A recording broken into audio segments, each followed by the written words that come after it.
What's up mga atitsyon ng guro na di perfect? Hi guys! So ngayon magluluto tayo ng ginisang pechay. So ganito, ayan makikita nyo dyan yung mga, ay napakit pa siya, yung mga recados kanina. So ayan, nagigisa muna tayo. Syempre, gigisa mo yung sibuyas, bawang, and then may kamatis yan. So unahan ko na kayo kasi advance akong mag-isip. Ay, grabe yan. So, ayan, gigisahin mo lang siya. Then, kapag medyo luto na yung kamatis, dun mo ilalagay yung bobski.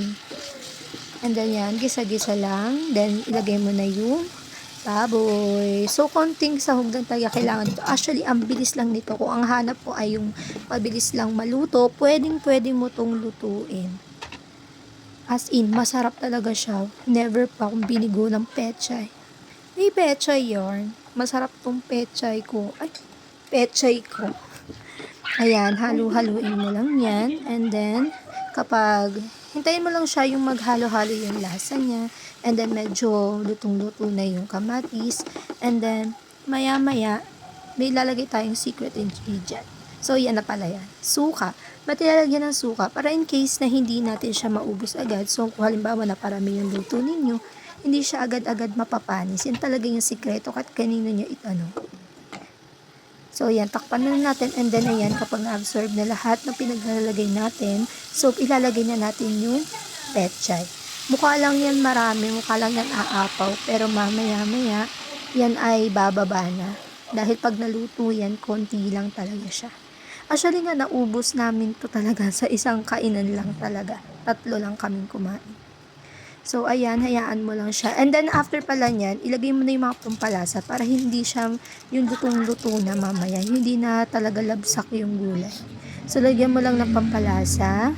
And then, syempre, may oyster sauce yan para medyo malinamnam siya. Then, ako pala, pag nagluluto ako ng ganito, naglalagay ako ng asukal. Pero, konting-konti lang, para lang may linamnam. Kasi yung asukal, nagbibigay din siya ng linamnam talaga. Tapos, syempre, maraming paminta. Mahilig kasi ako sa paminta. So, ayun. So, pag ganyan na, okay na sa tingin mo, lagyan mo ng konting water and then takpan mo na. Then, kagaya sinabi ko kanina na konti lang talaga yan kapag naluto na. O, tingnan nyo. O, diba? Sobrang konti niya lang. Yan. O, diba? Pinakita ko pa itsura.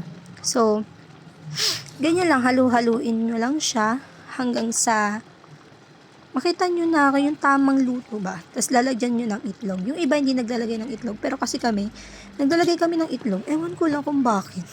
Pero masarap kasi talaga siya pag may itlog. Kasi parang ano ba nadagdag niyang lasa. Para siyang lumapot. Pero masarap talaga siya. Dagdag lasa talaga siya. So, ayan na. Luto na yan. So, habang nagluluto ko, nagpapakulo ako. May batang nagpapakit dito, nagpapakita ng kanyang drawing. And then, balik na tayo sa ating niluluto. Luto na siya and ready to serve. Happy eating everyone! Mwah!